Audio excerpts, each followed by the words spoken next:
Jeudi 4 mai 2023. L'heure de son jugement. Comment allez-vous aujourd'hui?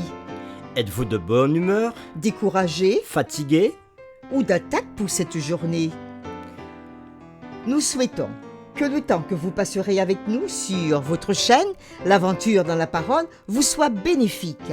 Et que, quelle que soit votre humeur en ce jour, que l'amour de Jésus nous réconforte afin que nous soyons pleinement dans la joie par le Saint-Esprit. Le texte à mémoriser de cette semaine, que nous vous invitons à dire encore avec nous, se trouve dans Romains chapitre 13, les versets 11 et 12. Cela importe d'autant plus que, vous savez, en quel temps nous sommes. C'est l'heure de vous réveiller enfin du sommeil, car maintenant le salut est plus près de nous que lorsque nous avons cru. La nuit est avancée et le jour approche. Pendant combien de temps le mal régnera-t-il? Quand la vérité sera-t-elle rétablie à la place qui lui revient parmi le peuple de Dieu? Quand la justice régnera-t-elle et la méchanceté prendra-t-elle fin? Les réflexions de cette semaine nous aideront à répondre à ces questions. Et aujourd'hui, nous le faisons avec la séquence L'année 1844. Les 490 premières années de la prophétie des 2300 ans que nous avons vues dans nos séquences précédentes ont été désignées spécialement pour la nation juive de l'Antiquité et pour la venue du Messie. La dernière partie des 2300 ans concerne le peuple de Dieu, tant juif que gentil, ainsi que la purification du sanctuaire céleste et, finalement, la seconde venue de Christ. Les 490 premières années s'appliquent à la première venue du Messie et se terminent, nous avons vu, en l'an 34. En effet, en l'an 34 de notre ère, à la mort du premier martyr chrétien, Étienne, à partir de ce moment, l'Évangile s'est répandu non seulement parmi le peuple juif, mais parmi tous les peuples de la terre, et principalement dans l'Empire romain de l'époque. Nous allons faire un petit exercice. Si l'on soustrait 490 ans de 2300 ans, on obtient 1810 ans. Ces 1810 ans s'appliquent au peuple de Dieu. Si nous commençons en l'an 34 et que nous ajoutons 1810 ans, nous arrivons en l'an 1844. À la lumière de la purification ou de la restauration de la vérité concernant le sanctuaire et le jugement céleste à la fin des temps, Dieu lance son appel final à toute l'humanité dans Apocalypse chapitre 14, les versets 6 et 7, pour qu'elle réponde à son amour, accepte sa grâce et mène une vie pieuse et obéissante. Nous vous invitons à prêter attention à la lecture de Lévitique chapitre 16, le verset 16, et nous répondrons à cette question. Quelle était la raison de la purification du sanctuaire et qu'est-ce que cela nous apprend sur l'Évangile? Lévitique 16, verset 16, c'est ainsi qu'il fera l'expiation pour le sanctuaire à cause des impuretés des enfants d'Israël et de toutes les transgressions par lesquelles ils ont péché. Il fera de même pour la tente d'assignation qui est avec eux au milieu de leurs impuretés.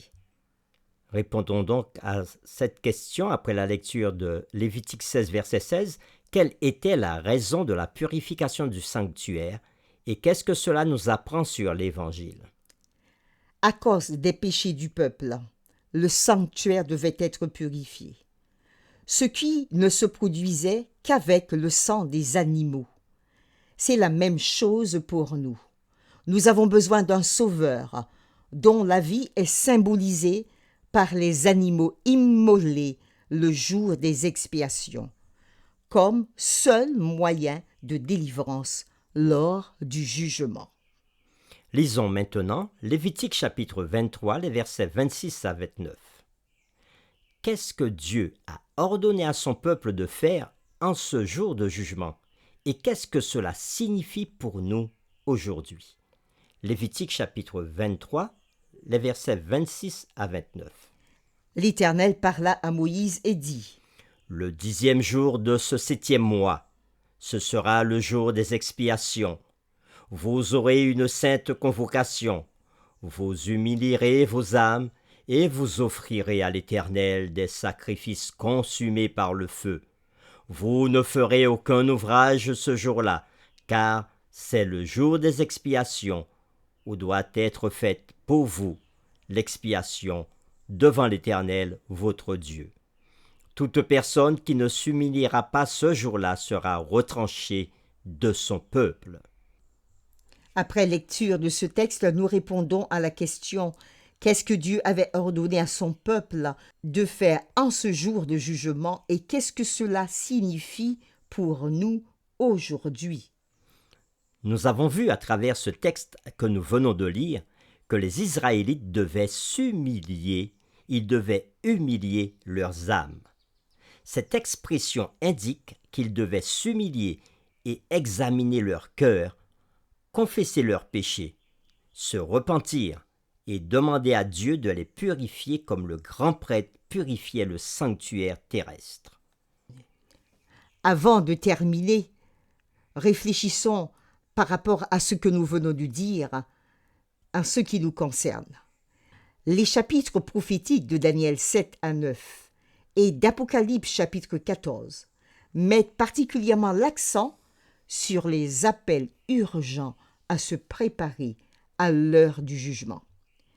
Depuis 1844, nous vivons l'heure du jugement et le message du premier ange d'Apocalypse proclame : l'heure de son jugement est venue. Alors, comment donc, aujourd'hui, nous humilions-nous? Nous vous invitons à prier avec nous. Dieu notre Père, toi qui vis dans les cieux, tu es grand, tu es puissant, tu es saint. Et nous qui sommes sur terre, nous sommes petits, nous sommes des pécheurs qui, malheureusement, ratons chaque jour la cible et qui nous éloignons de ta parole. Nous voulons aujourd'hui reconnaître qui nous sommes, ce que nous sommes, reconnaître que nous n'avons pas de mérite, mais seul Jésus-Christ, ton Fils, peut nous permettre de nous présenter devant toi. Et comme nous l'avons lu, lorsque les Israélites devaient se présenter le jour du grand pardon, le jour des expiations, ils devaient humilier leurs âmes. De même, nous voulons te demander de nous rendre sensibles, alors que tu as proclamé que l'heure de ton jugement est venue. Rends-nous sensibles pour que nous aussi nous puissions humilier nos âmes, rechercher auprès de toi le pardon de nos péchés, ou rechercher auprès de toi la purification, afin que nous puissions paraître, non pas par nous-mêmes, mais par le grand sacrificateur qui est Jésus-Christ, qui nous purifie comme le sanctuaire était purifié. Seigneur, écoute notre prière et réponds-y favorablement. Nous te l'avons demandé au nom de Jésus. Amen.